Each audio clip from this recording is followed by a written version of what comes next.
बोलिए सियावर रामचंद्र की जय। पवन सुत हनुमान की जय। पंचमुखी दादा की जय। जामथौली वाले दादा की जय। आप सभी का पंचमुखी दादा के दरबार में स्वागत है। और आज हम YouTube के इस चैनल में आपके लिए लाए हैं कि हनुमान जी महाराज को जो हम मंगलवार या शनिवार के दिन जो सिंदूर अर्पण करते हैं, जो चोला चढ़ाते हैं, तो वह हमें किस तरह से प्रभु को अर्पण करना चाहिए कि जिससे हमसे कोई त्रुटि ना हो, कोई हमसे भूल ना हो। और यही दिव्य जानकारी आप और लोगों तक भी अवश्य भेजें। और कलयुग में हनुमान जी महाराज की ऐसी अद्भुत कृपा है कि आपकी जो मनोकामना हो, जो आपके जीवन की विषम परिस्थितियां हो, उससे प्रभु की कृपा से हमें निवारण रास्ता मिल जाता है और हम सफलता की ओर अग्रसर हो जाते हैं। बस आपके मन में विश्वास हो, भाव हो, श्रद्धा हो, और फिर आप हनुमान जी महाराज के दरबार में आएँ तो आप कदापि खाली हाथ नहीं जाएंगे। हनुमान जी महाराज की कृपा से आपकी जो मनोकामना है, आपकी झोली अवश्य भर जाएगी।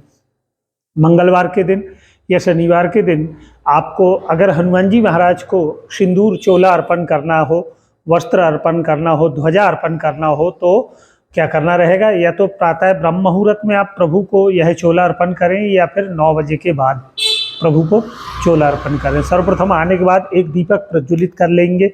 दीपक जलाने के बाद में प्रभु से आपको आज्ञा लेना है कि प्रभु, मैं आज आपकी सेवा निमित्त यह सिंदूर, यह चोला आपको अर्पण करने जा रहा हूँ, आप इसे स्वीकार करें। कोई भूल अगर हो तो आप क्षमा करें। इस मन भाव से एक पात्र में आपको सिंदूर को चमेली तेल से या गाय के शुद्ध घी से या मक्खन से, जो आपके पास हो, उससे आप बढ़िया घोलें। और सर्वप्रथम पानी के लोटे से प्रभु का स्नान कर दें, चरणों में जल चढ़ा दें।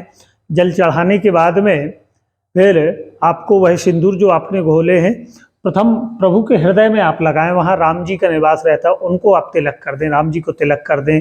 और फिर प्रभु के मस्तिष्क में ऊपर से आपको सिंदूर लगाते हुए नीचे की ओर आना है। लेकिन ध्यान रहे कि आपका यह हाथ वापस ऊपर न जाए। अगर आपने पैरों में इधर लगा दिए हैं तो पैरों का सिंदूर फिर आप अन्य भाग में ना लगाएं, ऊपर से ही लगाते लगाते।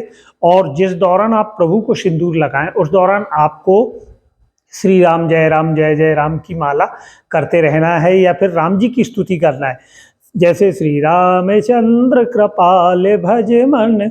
इस तरह से अगर आप जब राम जी का नाम का स्मरण करते हुए या श्री राम जय राम की माला करते हुए प्रभु को जब आप सिंदूर अर्पण करेंगे तो प्रभु हनुमान जी बड़े प्रसन्न होते। राम नाम के वह रसिया हैं, राम नाम को सुनकर बड़े ही, और राम नाम में ही हनुमान जी महाराज सदैव खोए हुए रहते हैं। उनके आराध्य, उनके इष्ट केवल श्री राम हैं। तो जब राम जी के नाम से आप उनकी सेवा करते तो वह बड़े प्रसन्न होते। सिंदूर अर्पण के बाद आपको प्रभु को वस्त्र, लंगोट वगैरह अर्पण आप करें, यज्ञोपवित्र अर्पण करें।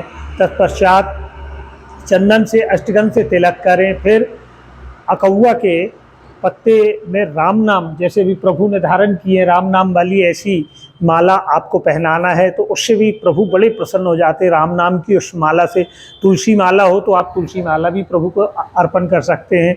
और फिर फलों की भेंट आप लगाएं, फल प्रभु को बड़े परम प्रिय है।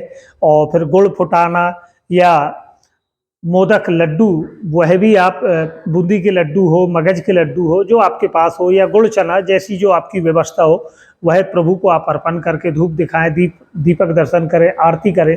और आरती के बाद में फिर आप बैठकर चाहें तो हनुमान चालीसा का और संकट मोचक बजरंग बाण का या फिर सुंदर कांड का जो आपको पाठ करना हो, आप बड़े मन भाव से करें। अच्छा, विशेष बात यह है, जिस दौरान आप प्रभु को सिंदूर अर्पण करेंगे उस दौरान हो सके तो पर्दा लगा लें या उस द्वार बंद कर लें कि उस दौरान किसी की दृष्टि ना पड़े। बड़े मन भाव से और एकाग्रचित भाव से प्रभु की आपको सेवा करना है। और जो भी आपके मनोरथ होते हैं, आप 11, 21 जैसा आपका संकल्प आपसे सद पाए, जो आपसे बन पाए, वह आप बिल्कुल लीजिए। 40 दिन का आप अनुष्ठान कर सकते हैं हनुमान चालीसा का, बजरंग बाण का, जो विषम परिस्थितियों में हमें बजरंग बाण के पाठ के लिए बताया गया है। और हनुमान चालीसा आप 108 भी पाठ कर सकते हैं, जैसी आप में सामर्थ्यता हो। और फिर हनुमान जी की कृपा से तो नासे रोग हरे सब पीरा, जपत निरंतर हनुमत वीरा, जय जय जय हनुमान गोसाई कृपा करो गुरुदेव की नहीं। जिस तरह एक गुरुदेव भगवान अपने शिष्य पर कृपा करते हैं और उस शिष्य की सब मनोकामना सिद्ध हो जाती, ठीक हनुमान जी महाराज की कृपा भी आप पर सदैव बनी रहे और आपके जीवन में आने वाले समस्त संकटों से आपकी रक्षा हो। अगर आप आप समय नहीं है और आप संपूर्ण हनुमान चालीसा नहीं पढ़ सकते, तो कम से कम जो अंतिम का जो दोहा रहता है वह भी अगर आप पढ़ लेते हैं, पवन तनय संकट हरण मंगल मूर्ति रूप, राम लखन सीता सहित हृदय वसौ तुरभूप, तो भी प्रभु बड़े प्रसन्न हो जाते हैं। हनुमान जी के हृदय का जो सिंदूर है उसे भी आप अकौआ के पत्ते में या पीपल के पत्ते में मंगलवार को ले जा लें और अपने प्रथम द्वार पर श्री राम रामाय नमो नमः यह लिखकर आप प्रथम चौखट पर लिख दें, स्वास्तिक बना दें, तो आपके ग्रह में कभी किसी प्रकार की विघ्न बाधा का प्रवेश नहीं होगा। यह दिव्य जानकारी आप और लोगों तक भेजें। आपने हमारी YouTube चैनल को सब्सक्राइब नहीं किया है तो उसे आप सब्सक्राइब करें। हनुमान जी महाराज की कृपा आप पर बनी रहे। बोलिए हनुमान जी महाराज की जय।